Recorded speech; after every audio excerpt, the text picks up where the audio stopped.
Hello दोस्तों, स्वागत है आपका आपके अपने यूट्यूब चैनल स्टडी विथ एजे में।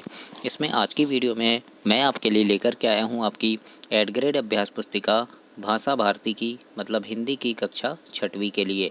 और दोस्तों, इससे पहले मैं आपको बता दूं कि आपकी अंग्रेजी, गणित, विज्ञान, सामाजिक विज्ञान, संस्कृत ये सारी वीडियोस चैनल पे मैंने करवा दिया है, तो चैनल पे जाकर के उन वीडियोस को आप अवश्य देखिए। और आज हम इसमें देखेंगे पाठ 19 खूनी हस्ताक्षर। इसके प्रश्नों के उत्तर हम देखेंगे, किस प्रकार से इसके प्रश्नों के उत्तर लिखना है सरल और सटीक भाषा में हम इसमें जानेंगे।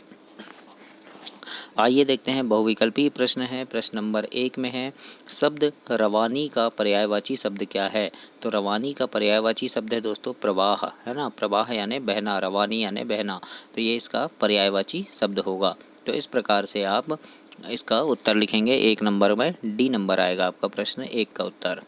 इसके बाद प्रश्न नंबर दूसरा है आपका, यहाँ लिखा है करो या मरो का नारा किसने दिया था। तो इसका सही उत्तर होगा ए नंबर आपका गांधी जी ने। तो यहाँ पर आप नीचे लिखेंगे गांधी जी ने दिया था। अति लघुत्तरी प्रश्न में प्रश्न नंबर तीसरा पूछा है दोस्तों आपसे कि यूं कहते कहते आँखों में खून उतर आया, पंक्ति में आए मुहावरे को खोजकर लिखिए। तो मुहावरा क्या आया है इसमें, आँखों में खून उतर आना, ये क्या हुआ, इसका मुहावरा हुआ। तो इस प्रकार से आपको यहाँ पर प्रश्न नंबर तीसरे में मुहावरा लिखना है दोस्तों। आगे देखते हैं। प्रश्न नंबर 4 है जिसमें लिखा है खून पानी क्यों हो जाता है। तो इसके उत्तर में लिखिएगा, देश को संकट में देखकर जिस पर उबाल नहीं आता है उसका खून पानी के समान है। इस प्रकार से यहाँ पर दिया गया है, तो ऐसे आप लिखिएगा पाठ में देख करके। आगे देखते हैं। प्रश्न नंबर 5वां है, नवयुवकों ने खूनी हस्ताक्षर किस पर किए थे। तो इसके उत्तर में लिखिएगा, नवयुवकों ने खूनी हस्ताक्षर आज़ादी के परवाने पर किए थे। कहाँ पर, आज़ादी के परवाने पर किए थे। तो इस प्रकार से आपको लिखना है। आगे देखते हैं। प्रश्न नंबर 6वां है, इसमें पूछा है दोस्तों आपसे, रेफ और रकार का प्रयोग करके 2 शब्द लिखिए। रेफ वाले शब्द मतलब ये ऊपर लगा रहता है ना, और रकार यानी जैसे ये नीचे लगाते हैं ऐसे, वो है रकार। तो रेफ और रकार, तो रेफ वाले शब्द लिख देंगे, जैसे बर्फ, फ में रेफ लगा है, फिर कर्ज, ज में रेफ लगा है ऊपर, तो ये रेफ वाले शब्द हो गए। रकार वाले शब्द, ये प में देखो प्र है ना, तो ये रकार हो गया। फिर ये प्रयोग, प्रकार, ये क्या हो गया, रकार वाले शब्द हो गए। तो इस प्रकार से आपको रेफ और रकार वाले शब्दों को लिखना है दोस्तों। और दोस्तों, चैनल को सब्सक्राइब करना, क्योंकि आपकी जो वार्षिक परीक्षा होती है उसके पहले कुछ समय पहले मैं उसमें इम्पोर्टेंट वीडियो डालता हूँ। अभ्यास प्रश्नों की वीडियोज़ होती हैं वो, जो आपकी परीक्षा में पूछे जाते हैं।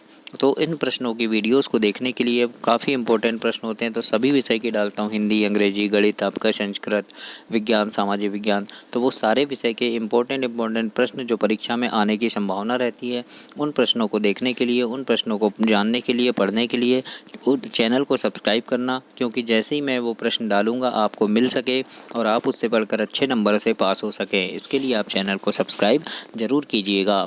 इसमें देखते हैं। प्रश्न नंबर 7वां में पूछा है, निम्नलिखित भावार्थ कविता की किन पंक्तियों से मिल रहे हैं, उन्हें कविता में खोजकर लिखना है। जैसे यहाँ लिखा है, सभा में उथल पुथल हो गई और लोग इंकलाब के नारे लगाने लगे जो बहुत दूर तक सुनाई देते थे।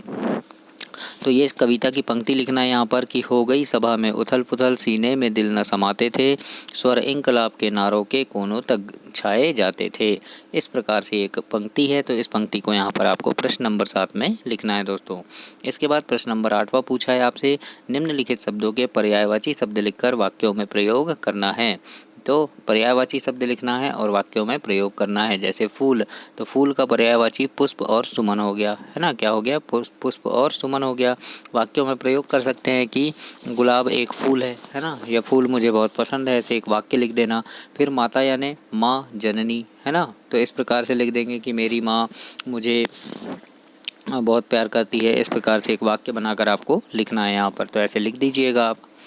9वां नंबर का प्रश्न देखते हैं। इसमें लिखा है, आज़ादी के चरणों में शीशों के फूल चढ़ाने से कवि का क्या आशय है। तो इसके उत्तर में लिखिएगा, देश की आज़ादी के लिए अपना बलिदान देने से है। ऐसा आपको वर्कबुक में लिखना है अपनी।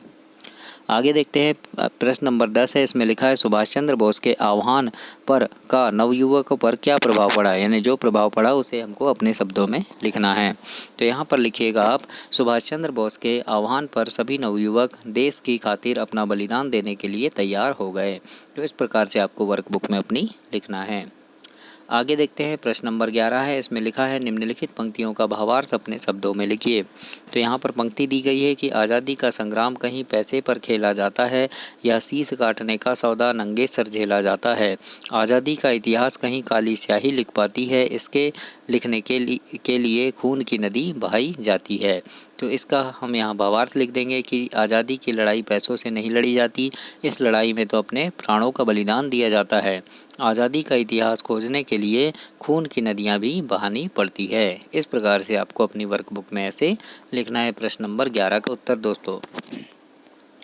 आगे देखते हैं प्रश्न नंबर 12 है, इसमें पूछा है खूनी हस्ताक्षर कविता में नवयुवकों से किन किन कार्यों को करने की अपेक्षाएं की गई है। तो इसके उत्तर में लिखना देश की आज़ादी के लिए अपने शीश चढ़ाने की, देश की खातिर अपना सब कुछ न्यौछावर करने की और आज़ादी के परवाने पर खूनी हस्ताक्षर करने की क्या की गई है, उसमें अपेक्षाएं की गई है। तो इस प्रकार से आप अपनी वर्कबुक में ऐसा लिखेंगे। तो ये प्रश्न नंबर 12 तक था आपका, ये पाठ समाप्त हुआ। इसके आगे की वीडियो में हम पार्ट 20 देखेंगे, रुपए की आत्मकथा। तो उसके प्रश्नों को जानने के लिए भी चैनल सब्सक्राइब करना, और काफ़ी सारी काम की चीज़ें आपके मिलती है इसमें, तो चैनल को सब्सक्राइब कर लेना दोस्तों। अपने दोस्तों तक भी इसे शेयर करना और वीडियो को लाइक करना। धन्यवाद।